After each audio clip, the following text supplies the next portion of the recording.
Example 4.15. There are 10 bulbs in a room. Each one of them can be operated independently.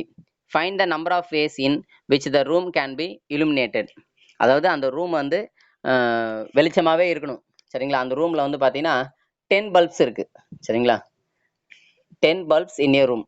So அந்த 10 பல்ப்ஸுக்கும் ஒவ்வொரு பல்ப்ஸும் 2 option இருக்குது. ஒன்று ஆனில் இருக்கும், இல்லை ஆஃபில் இருக்கும், இல்லைங்களா? ஸோ ஆனில் இருக்கும், ஆஃபில் இருக்கும். அதேமாரி ஒவ்வொரு பல்ப்ஸும் நம்ம இண்டிபெண்ட்டாக நம்ம என்ன பண்ண முடியும், தனித்தனியான ஸ்விட்சஸ் இருக்குது. ஸோ தனித்தனியாக ஆஃப் பண்ணி ஆன் பண்ண முடியும். ஸோ நமக்கு வந்து 2 சான்ஸ் தான் இருக்குது. அந்த பல்ப் ஒன்று ஆனில் இருக்கும், இல்லை ஆஃபில் இருக்கும். அப்போ 2 பாசிபிள் தான். மொத்தம் எத்தனை பல்ப்ஸ் இருக்குது அப்படின்னு பார்த்தீங்கன்னா 10 பல்ப்ஸ் இருக்குது, இல்லைங்களா? அப்போ 2 இன்ட்டு 2 இன்ட்டு 2 இன்ட்டு அதாவது 2 பவர் 10ன்னு எழுதும். சரிங்களா? இப்போ இதுக்கு ஆன்சர் வந்து என்னன்னா 2 பவர் 10. ஸோ 2 பவர் 10 வேஸில் நம்ம வந்து அந்த ரூம் வந்து பார்த்தீங்கன்னா அந்த ஸ்விட்சஸை ஆஃப் பண்ணி ஆன் பண்ண முடியும். சரி, ஆஃபோ அல்ல ஆன்லேயோ இல்லை ஆஃப்லேயோ இருக்கும் அந்த ரூம்.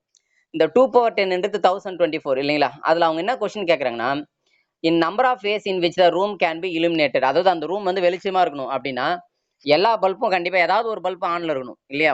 10 பல்பில் வந்து பார்த்தீங்கன்னா ஏதாவது ஒரு பல்பு கண்டிப்பாக ஆனில் இருக்கணும், இல்லைங்களா?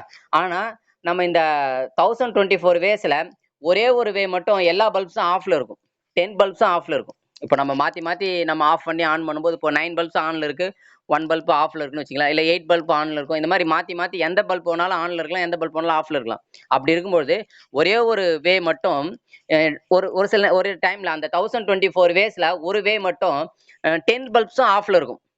அப்போது அவங்க கொஸ்டின் நான் கேட்குறேன்னா அந்த ரூம் வெளிச்சமாக இருக்கிறத பற்றி தான் கொஸ்டின் கேட்குறாங்க. எத்தனை வேஸில் வெளிச்சமாக இருக்க முடியும்னு கேட்குறாங்க. அப்போது அந்த 1024லேருந்து 1 மட்டும் லெஸ் பண்ணிடும். அப்போ 1023 வேஸில் அந்த ரூம் வந்து இலுமினேட்டடாக இருக்கும் அப்படின்றத நம்ம இதுலேருந்து தெரிஞ்சுக்கணும். நம்ம இந்த மாடலில் நம்ம ஏற்கனவே மேலே பார்த்த சம் தான். சரிங்களா? அந்த 2 power m power n formula use பண்ணோம் இல்லையா? ஸோ அதே மாடல் தான் இதுவும். என்னன்னா இதில் வந்து பார்த்தீங்கன்னா இலுமினேட்டட்ன்ற ஒரு இது கேட்கறதுனால வெளிச்சமாக இருக்கணும்னு சொல்லிட்டாங்க. அவங்க இதை கொடுக்கலன்னா நமக்கு 1024 தான் ஆன்சர். ஸோ வெளிச்சமாக இருக்கணும், கண்டிப்பாக ரூம் வெளிச்சமாக இருக்கணும் அப்படின்னா கண்டிப்பாக ஒரு பல்பாவது கண்டிப்பாக எரிஞ்சிருக்கணும். அதில் ஒரே ஒரு 1024 வேஸில் ஒரு வே மட்டும் எல்லா பல்ப்ஸுமே ஆஃபில் இருக்கும். ஏன்னா ஆன் ஆஃப் ரெண்டுமே பாசிபிள் இருக்கும். சரிங்களா? அப்படி இருக்கும்போது ஒரே ஒரு வேல மட்டும் 10 பல்ப்ஸும் ஆஃபில் இருக்கிறதுக்கு சான்ஸ் இருக்குது. அப்போ அதை மட்டும் லெஸ் பண்ணால் 1023 வேஸ். ஓகே, இது வரலாம் நம்ம முடிஞ்சிருச்சுமா. இதுக்கடுத்து நம்ம நியூ டாபிக் வந்து ஃபேக்டோரியல் அப்படின்ற ஒரு டாபிக் வந்து நம்ம ஸ்டார்ட் பண்ண போகிறோம். ஃபேக்டோரியல்ஸ் ரொம்ப ஈஸியான டாப்பிக்கு, ரொம்ப ரொம்ப ஈஸியாக இருக்கும் பாருங்கள். First factorials of a number n is product of the first n natural numbers. It is denoted by n factorial. அது எப்படி ரீட் பண்ண பாரு, n போட்டு பக்கத்தில் வந்து நம்ம எக்ஸலமேஷன் மார்க் போடுறோம் இல்லையா? ஸோ இந்த எக்ஸலமேஷன் மார்க் நம்ம ஃபேக்டோரியல் அப்படின்னு ரீட் பண்ணணும், n ஃபேக்டோரியல். ஸோ அவங்க என்ன சொல்கிறாங்க, n ஃபேக்டோரியல்ன்றது என்ன அப்படின்னா அந்த ஸ்டார்டிங் 1லேருந்து அப் டு n வரல இருக்கிற நம்பர்ஸை மல்டிப்ளை பண்ணும், அதை ப்ராடக்ட் பண்ணும். அதுதான் ஃபேக்டோரியல் அப்படின்றது. ஃபார் எக்ஸாம்பிள் பாருங்க, இப்போ 1 ஃபேக்டோரியல் அப்படின்னா 1, 2 ஃபேக்டோரியல்னா 1 இன்ட்டு 2ன்னு அர்த்தம். சரிங்களா? 3 ஃபேக்டோரியல்னா 1 இன்ட்டு 2 இன்ட்டு 3. ஸோ அந்த 3 வரல மல்டிப்ளை பண்ணும். சரி, இப்போ n ஃபேக்டோரியல்னா அப் டு 1லேருந்து அப் டு n வரல மல்டிப்ளை பண்ணும், ப்ராடக்ட் பண்ணும். ஸோ அந்த மாதிரி பாருங்க, 5 ஃபேக்டோரியல்னா 5 இன்ட்டு 4 இன்ட்டு 3 இன்ட்டு 2 இன்ட்டு 1. அப்போ அதோட வேல்யூ வந்து 120ன்னு அர்த்தம். 4 ஃபேக்டோரியல்னா 4 இன்ட்டு 3 இன்ட்டு 2 இன்ட்டு 1. அப்போ 4 ஃபேக்டோரியல்னா அதோட வேல்யூ வந்து 24. So 3 ஃபேக்டோரியல்னா 3 into 2 into 1 6. அதேமாதிரி 2 ஃபேக்டோரியல்னா 2 இன்ட்டு 1 2. 1 ஃபேக்டோரியல்னா 1. ஓகேங்களா? சரி, இப்போ இதை பேஸ் பண்ணி தான் நம்ம சம்ஸ் இருக்கும்போது ரொம்ப ரொம்ப ரொம்ப ஈஸியான ப்ராப்ளம்ஸ் தான் நம்ம பார்க்க போகிறோம் இன்னைக்கு. சரி பாருங்க, ஃபர்ஸ்ட் பாருங்க example 4.16. Example 4.16. Find the value. அவ்வளோதான். ஃபர்ஸ்ட் சம் என்ன, 5 ஃபேக்டோரியல் வேல்யூ என்னன்னு கேட்குறேன். 5 ஃபேக்டோரியல் என்ன, 5 இன்ட்டு 4 இன்ட்டு 3 இன்ட்டு 2 இன்ட்டு 1. இல்லை ரிவர்ஸில் கூட போகலாம், 1 இன்ட்டு 2 இன்ட்டு 3 இன்ட்டு 4 இன்ட்டு 5 அப்படியும் போட்டுக்கலாம். ஸோ வேல்யூ வந்து என்னது 120. 5 4s are 20. 20 இன்ட்டு 3 வந்து 60. 60 இன்ட்டு 2 120. 120 இன்ட்டு 1 120. அடுத்து பாருங்க second subdivision 6 factorial minus 5 factorial. ஓகேங்களா? 6 ஃபேக்டோரியல்லேருந்து 5 ஃபேக்டர் ஒன்றும் இல்லை, நீங்கள் தனித்தனியாக 6 ஃபேக்டோரியல் வேல்யூ ஃபைன் பண்ணி அதேமாதிரி 5 ஃபேக்டோரியல் வேல்யூ ஃபைன் பண்ணி ரெண்டுத்தையும் செப்பரேட் பண்ணிக்கலாம், அப்படியும் போட்டுக்கலாம். ஆனால் இவங்க எப்படி போடுறாங்க பாருங்க, இந்த 6 ஃபேக்டோரியல் நம்ம ஏற்கனவே இங்கே பாருங்க, ஆக்சுவலாக இப்போ நம்ம n ஃபேக்டோரியல்னு சொல்கிறோம் இல்லைங்களா? ஸோ n ஃபேக்டோரியல்ன்றது என்னன்னா அப் டு 1லேருந்து அப் டு n வரலாம். ஸோ அதுதான் நம்ம வந்து n ஃபேக்டோரியல் அப்படின்னு சொல்கிறோம். அதில் n-க்கு முன்னாடி என்ன நம்பர் இருக்கும் அப்படின்னு பார்த்தீங்கன்னா n-1 இருக்கும். அப்போ n-1க்கு முன்னாடி என்ன இருக்குன்னா n-2 இருக்கும். ஸோ அதுதான் இங்கே சொல்கிறாங்க பாருங்க. So n ஃபேக்டோரியல்ன்றது 1 into 2 into 3 into 4 into up to dot n வரலாம். ஸோ அப்போ எண்ணுக்கு முன்னாடி என்ன நம்பர் இருக்குன்னா n-1 n-2. ஸோ இந்த மாதிரி இப்போ எதுக்காக இதை சொல்ல வரோம்னா இப்போ இப்போ 6 ஃபேக்டோரியல்னு இருக்கு. இப்போ 6 ஃபேக்டோரியல் இருக்கு இல்லைங்களா? இந்த 6 ஃபேக்டோரியல் எப்படி எழுதலாம்னா 6 × 5 ஃபேக்டோரியல் அப்படின்னு எழுதலாம். அதாவது இந்த n ஃபேக்டோரியல் எப்படி எழுதலாம்னா n × n-1 ஃபேக்டோரியல். அதாவது அந்த n ஃபேக்டோரியல் அந்த nன்ற நம்பரை தனியாக போட்டுட்டு அதுக்கு முன்னாடி இருக்கிற நம்பர் வந்து n-1 ஃபேக்டோரியல் அப்படின்னு எழுதலாம். இன்னும் உங்களுக்கு புரியுற மாதிரி சொல்றதா இப்போ உதாரணத்துக்கு நம்ம 5 ஃபேக்டோரியல் எடுத்துக்கலாம். இப்போ 5 ஃபேக்டோரியல் எடுத்துக்கலாம். ஸோ இந்த 5 ஃபேக்டோரியலை எப்படி எழுதலாம் அப்படின்னு பார்த்தீங்கன்னா 1 × 2 × 3 × 4 × 5 இதான் 5 ஃபேக்டோரியல். இதில் நான் என்ன சொல்றேன்னா இந்த 1 × 2 × இந்த 4 வரல இருக்கு இல்லையா, இதை மட்டும் நம்ம 4 ஃபேக்டோரியல் எழுதலாம் இல்லைங்களா? இந்த 1லேருந்து 4 வரலும் 4 ஃபேக்டோரியல் எழுதலாம் × 5. அதாவது 5 ஃபேக்டோரியல் இந்த மாதிரி ஸ்ப்ளிட் பண்ணலாம். அந்த 5 × அதுக்கு முன்னாடி இருக்கிற நம்பர் ஃபேக்டோரியல் போட்டுக்கணும் சரிங்களா? ஸோ n ஃபேக்டோரியல் எப்படி எழுதலாம்னா n × n-1 ஃபேக்டோரியல் சரிங்களா? அதாவது இந்த ஃபேக்டோரியல்ன்றது n-1க்கு மட்டும் தான், n-க்கு கிடையாது. n-ன்றது தனி நம்பர், சாதாரண நம்பர். ஆனால் n-1ன்றது ஃபேக்டோரியல். ஓகேங்களா? ஸோ அந்த மாதிரி 5 ஃபேக்டோரியல் எப்படி எழுதலாம்? இப்போ நம்ம 5 × 4 ஃபேக்டோரியல் எழுதலாம் சரிங்களா? ஸோ அந்த கான்செப்ட் தான் இப்போ இந்த சம்மில் வந்து நம்ம யூஸ் பண்ணுறோம் சரிங்களா? இப்போ ஆக்சுவலாக நீங்கள் சிம்பிளாக டேரெக்டாக நீங்கள் போட்டிருக்கலாம், ஃபேக்டோரியல் வேல்யூ கண்டுபிடிச்சி செப்பரேட் பண்ணி போட்டிருக்கலாம். பட் இந்த மாதிரி நம்ம ஷார்ட்கட்டில் போடாட்டா நமக்கு வந்து அடுத்து வர சம்ஸ் எல்லாம் போகிறது ஈஸியாக இருக்கும். ஸோ அப்போ இங்கே பாருங்கள், செகண்ட் சப்டிவிஷன் பாருங்கள். இந்த 6 ஃபேக்டோரியலை 6 × 5 ஃபேக்டோரியல் -5 ஃபேக்டோரியல் இதில் இருந்து என்ன பண்ண இந்த 5 ஃபேக்டோரியலில் வெளியே எடுத்துரும். ஸோ 5 ஃபேக்டோரியல் வெளியே எடுத்துட்டா 6 - 1. அப்போ 6 - 1 × 5 ஃபேக்டோரியல். 6 - 1 என்ன வரும்? 6லேருந்து 1 செப்பரேட் பண்ணால் 5. அப்போ 5 × 5 ஃபேக்டோரியல் வேல்யூ 120 தெரியும் நமக்கு. 120 5 × 120 600. இப்போ நீங்கள் டேரெக்டாக போடுற மாதிரி இருந்தால், இந்த மாதிரி ஷார்ட்கட்டில் போடாமல் டேரெக்டாக போடுற மாதிரி இருந்தால் எப்படி போடலாம் அப்படின்னா 6 ஃபேக்டோரியல் வேல்யூ தனியாக ஃபைன் பண்ணணும். அதுக்கடுத்து வந்து பார்த்தீங்கன்னா 5 ஃபேக்டோரியல் வேல்யூ ஒன்றும் இல்லை, 6 ஃபேக்டோரியல் வேல்யூ வந்து 720மா, அதுலேருந்து 5 ஃபேக்டோரியல் வேல்யூ வந்து 120 லெஸ் பண்ண என்ன வரும் நமக்கு 600. அப்போ அதே ஆன்சர் தான் நமக்கு இங்கே வந்திருக்கு. ஓகேங்களா? ஸோ இந்த மாதிரி போடலாம். சரி, அடுத்தது தேர்ட் சப்டிவிஷன் பாருங்க. Third subdivision 8 factorial by 5 factorial × 2 factorial சரிங்களா? இப்போ நார்மலாக நீங்கள் 8 ஃபேக்டோரியலுக்கு வேல்யூ கண்டுபிடிச்சி அப்புறம் 5 ஃபேக்டோரியல் வேல்யூ கண்டுபிடிச்சி 2 ஃபேக்டோரியல் வேல்யூ கண்டுபிடிச்சி போடுறதுன்றது அது வந்து டேரெக்டாக போகிறது. ஸோ அப்படி போட்டோம்னா நமக்கு வந்து மல்டிப்ளிகேஷன் நிறைய பண்ணுற மாதிரி வரும். அது ஷார்ட்கட்டில் எப்படி போடுறோம்னா இங்கே பாருங்கள், இந்த 8 ஃபேக்டோரியல் இருக்கு இல்லையா, அந்த 8 ஃபேக்டோரியலை 8 × 7 × 6 × 5 ஃபேக்டோரியல். ஓகேங்களா? இப்போ 8 ஃபேக்டோரியல்னா என்ன அர்த்தம்? 8 × 7 × 6 × 5 × 4 × 3 × 2 × 1 இல்லைங்களா? இதில் இந்த 8லேருந்து அப் டு 6 வரலாம் அப்படியே எழுதிட்டோம். இந்த 5லேருந்து 1 வரல இருக்கு இல்லைங்களா, இதை மட்டும் 5 ஃபேக்டோரியல்னு போட்டுக்கிறோம். ஸோ இந்த மாதிரி எல்லாத்தையும் எப்படி வேணாலும் எழுதிக்கலாம். நம்ம அந்த சம்முக்கு ஏற்ற மாதிரி நம்ம எப்படி வேணாலும் அதை மாற்றிக்கலாம். இப்போ 8 ஃபேக்டோரியலை 8 × 7 ஃபேக்டோரியல்னு எழுதலாம், இல்லை 8 × 7 × 6 ஃபேக்டோரியல்னு எழுதலாம், இல்லை 8 × 7 × 6 × 5 ஃபேக்டோரியல்னு எழுதலாம். ஸோ அதை தான் எழுதிக்காங்க 8 × 7 × 6 × அந்த 5 ஃபேக்டோரியல் அப்படின்னு எழுதிக்காங்க. எதுக்காகனா டினாமினேட்டர்ல 5 ஃபேக்டோரியல் இருக்கு இல்லையா, அப்போ ஈஸியாக கேன்சல் பண்ணுறதுக்காக தான், அதுக்காக தான் அந்த மாதிரி எழுதிருக்காங்க. ஏன்னா நம்ம மல்டிப்ளை பண்ணி வேல்யூ கண்டுபிடிச்சு போறதுன்றது ஒன்று, வேல்யூவை கண்டுபிடிக்காமலே இந்த மாதிரி ஃபேக்டோரியலே ஈஸியாக கேன்சல் பண்ணி போறதுன்றது. ஸோ இதுதான் நமக்கு ஈஸியாக இருக்கும் எக்ஸாமில் போகிறதுக்கு. ஸோ இந்த 5 ஃபேக்டோரியல் கேன்சல் பண்ணிட்டா அடுத்து இந்த 2 ஃபேக்டோரியல் வேல்யூ 2, ஏன்னா 2 × 1 2. ஸோ அப்போ இந்த 2க்கும் 8 கேன்சல் பண்ணால் 4. அதுக்கடுத்து இப்போ மல்டிப்ளை பண்ணலாம். ஓகேவா? 7 6 42, 42 × 4 வந்து 168 இஸ் ஆன்சர். ஓகே, அடுத்த எக்ஸாம்பிள் எல்லாமே full and full factorial base பண்ணி தான் இருக்கும். அடுத்து பாருங்க, simplify example 4.17 simplify 7 factorial by 2 factorial. இப்போ 7 ஃபேக்டோரியலை 2 ஃபேக்டோரியல் டிவைட் பண்ணும் சரிங்களா? இப்போ 7 ஃபேக்டோரியல்னா 7 × 6 × 5 × 4 × 3 × 2 ஃபேக்டோரியல்னு எழுதிட்டாங்க சரிங்களா? ஏன்னா டினாமினேட்டர்ல 2 ஃபேக்டர் இருக்குல்ல, அப்போ இந்த 2 ஃபேக்டர் கேன்சல் பண்ணலாம். அதாவது நம்பர்ஸை கேன்சல் பண்ண முடியாது. இப்போ 6/6 ஃபேக்டோரியல்னா இந்த 6க்கும் 6 ஃபேக்டோரியல்லாம் கேன்சல் பண்ண முடியாது. ஏன்னா ஃபேக்டோரியல்ன்றது பெரிய வேல்யூ, 6ன்றது வெறும் 6 மட்டும் தான். ஸோ அதனால நம்ம ஃபேக்டோரியலாக கன்வெர்ட் பண்ணிட்டு இந்த 2 ஃபேக்டர் கேன்சல் பண்ணிட்டு பேலன்ஸ் இருக்க நம்பர்ஸ் என்ன பண்றாங்க, மல்டிப்ளை பண்ணாங்க. 7 × 6 × 5 × 4 × 3 × 2. நீங்க சொல்லலாம், சார் இல்லை சார் நான் 7 ஃபேக்டோரியல் வேல்யூ கண்டுபிடிச்சிட்டு அப்புறம் டினாமினேட்டர்ல 2 ஃபேக்டோரியல் கண்டுபிடிச்சிட்டு ரெண்டுத்தையும் அப்புறம் கேன்சல் பண்ணி போடலாம். அப்படி போட்டோம்னா நமக்கு நம்பர்ஸ் பெருசா வரும், வேற ஒன்றும் இல்லை. மற்றபடி இது கொஞ்சம் ஈஸியா இருக்கும். இந்த மாதிரி ஃபேக்டோரியல்லே கேன்சல் பண்ணா நமக்கு ஈஸியா இருக்கும் சம்ம போடுறதுக்கு, அவ்வளவுதான். அடுத்த ப்ராப்ளம் பாருங்க, example 4.18 evaluate n factorial by r factorial into n minus r factorial when n equal to 5 r equal n equal to 7 r equal to 5. ஒன்றும் இல்லை, இதில் n இருக்க இடத்துல r இருக்க இடத்துல இந்த வேல்யூ சப்ஸ்டிட் பண்ணால் என்ன ஆன்சர் வரும்னு கேட்குறாங்க, வேற ஒன்றும் இல்லை. ஸோ ஃபர்ஸ்ட் சம் பாருங்க, n-க்கு 7 சப்ஸ்டிட் பண்ணுங்க, r-க்கு 5 சப்ஸ்டிட் பண்ணுங்க. இதில் n-க்கு 7 சப்ஸ்டிட் பண்ணால் 7 ஃபேக்டரியல் பை r இருக்க இடத்துல 5 substitute 5 factorial into n minus r 7 minus 5 factorial. இப்போ 7 மைனஸ் 5னா 2, வெளியில வந்து ஃபேக்டரியலுக்கு தான் 2 ஃபேக்டரியல்.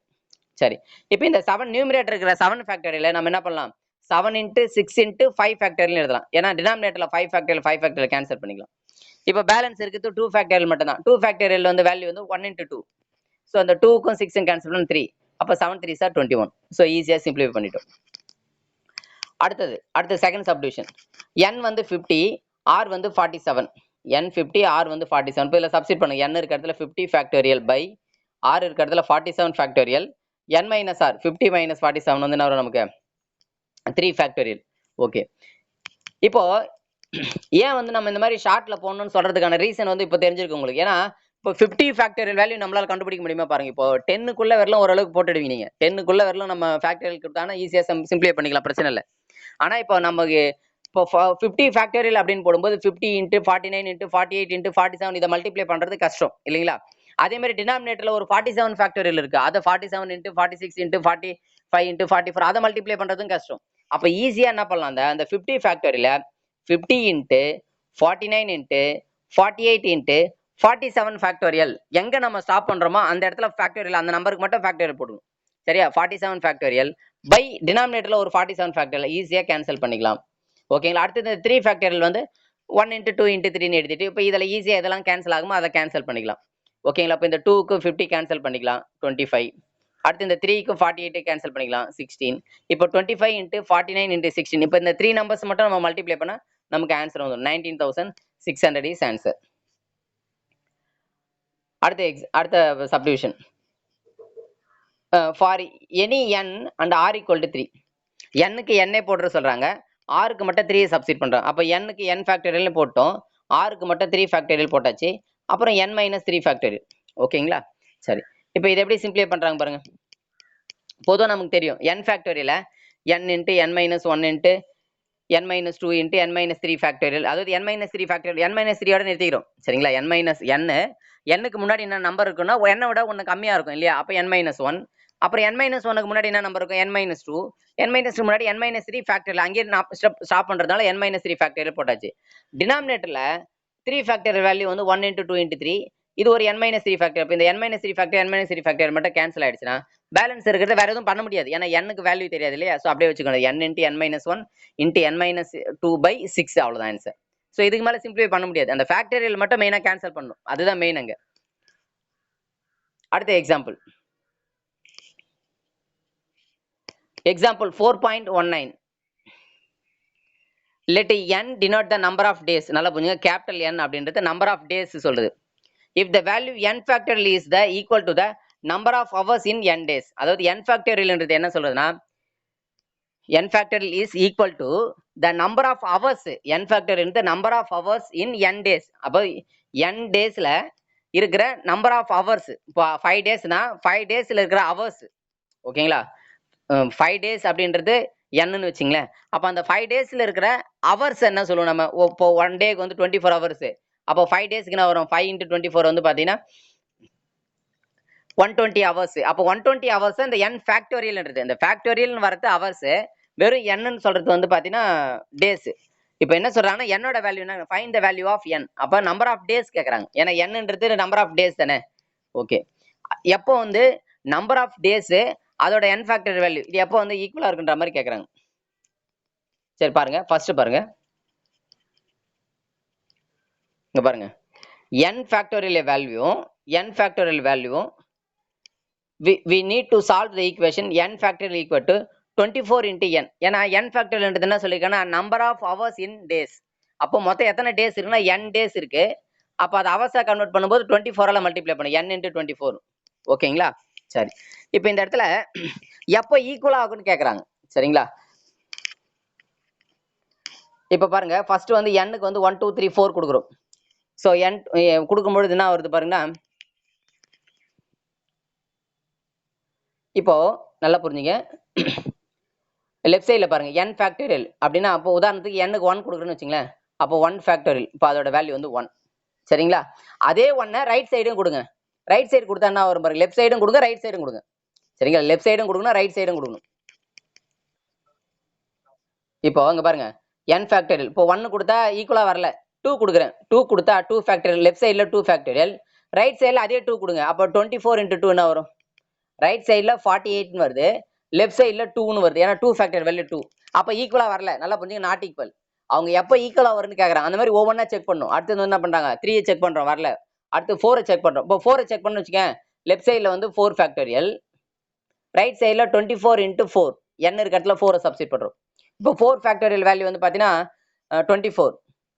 ரைட் சைடில் வந்து பார்த்தீங்கன்னா நமக்கு என்ன வருது, 96 வருது. அப்போ நான் ஈக்குவலா வரல, நாட் ஈக்குவல். அப்போ அடுத்து லாஸ்ட் என்ன பண்ண, 5 கொடுக்குறோம். ஸோ 5 கொடுக்கும்பொழுது லெஃப்ட் சைடில் 5 ஃபேக்டோரியல், ரைட் சைடில் 24 × 5. இப்போ 5 ஃபேக்டோரியல் வேல்யூ வந்து 120, ரைட் சைடில் 24 × 5 வேல்யூ 120. அப்போ ஈக்குவலா இருக்கு. அப்போ n-க்கு எந்த வேல்யூ கொடுத்தா ஈக்குவலா இருக்கு அப்படின்னா 5 கொடுத்தா தான் ஈக்குவலா இருக்கு. ஸோ அதை தான் இங்கே போட்டிருக்கோம், வேற ஒன்றும் இல்லை.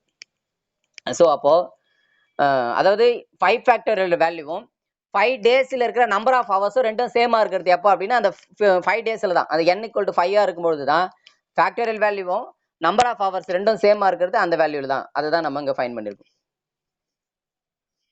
அடுத்தது எக்ஸாம்பிள் 4.20. எல்லாமே பாருங்க ஒரு லைன் தான். இப்போ என்ன கொடுத்துருக்கேன்னா 6 factorial by n factorial equal to 6. Find the value of n. இப்போ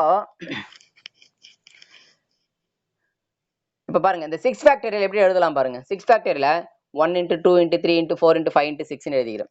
சரிங்களா? இங்க பாருங்க 1 × 2 × 3 × 4 × 5 × 6 பை இந்த n factorial equal to answer 6ன்னு வருதுமா. நல்லா புரிஞ்சுங்க, ஆன்சர் 6ன்னு வருது. அப்போ டினாமினேட்டர்ல என்ன இருக்கு, 1 × 2 × 3 × டாட் டாட் டாட் n இருக்குன்னு வச்சுங்களேன். n வரலும் போகுது. இதுல நல்லா புரிஞ்சுங்க, நியூமரேட்டர்ல நமக்கு 6 மட்டும் தான் இருக்கணும். அப்போ 6க்கு முன்னாடி என்ன நம்பர் இருக்கு, 1ல இருந்து அப் டு 5 வரலும் இருக்கிற நம்பரை கேன்சல் பண்ணிடுன்னு வச்சுக்கேன். அப்போ அது கேன்சல் ஆகுனா டினாமினேட்டர்ல என்ன இருக்கணும், 1ல இருந்து அப் டு 5 வரலும் இருக்கணும். அப்போ இந்த n இருக்க இடத்துல 5 போட்டேன்னு வச்சுங்களேன். n இருக்க இடத்துல 5 போட்டா இந்த 1ல இருந்து அப் டு 5 வரலும் இருக்கிற நம்பர், அதே மாதிரி நியூமரேட்டர்ல 1ல இருந்து அப் டு 5 வரலும் இருக்கிற நம்பர் கேன்சல் ஆயிடுதா? நியூமரேட்டர் நமக்கு கேன்சல், நமக்கு எது மட்டும் நிக்குது, 6 மட்டும் நிக்குது. அப்போ 6 ஆன்சர் வரணும்னா என்னோட வேல்யூ இங்க என்ன இருக்கும், அதுதான் அவங்க கேட்கறாங்க. சரிங்களா? அவங்க கேட்கற கொஸ்டின் என்ன அப்படின்னு பாத்தீங்கன்னா 6 ஃபேக்டோரியல எந்த ஃபேக்டரை டிவைட் பண்ணா நமக்கு ஆன்சர் 6 வரும் அப்படின்னு பாத்தீங்கன்னா 5 ஃபேக்டரை டிவைட் பண்ணாதான் நமக்கு ஆன்சர் 6 வரும். ஏன்னா 6 ஃபேக்டோரியல் பை n இருக்கிறத 5 ஃபேக்டோரியல் போட்டோன்னா 6 ஃபேக்டோரியல் வந்து 6 × 5 ஃபேக்டோரியல் எழுதலாம். இங்க டினாமினேட்டர்ல ஒரு 5 ஃபேக்டோரியல், ரெண்டும் கேன்சல் ஆச்சுன்னா ஆன்சர் 6ன்னு வரும். அப்போ என்னோட வேல்யூ 5.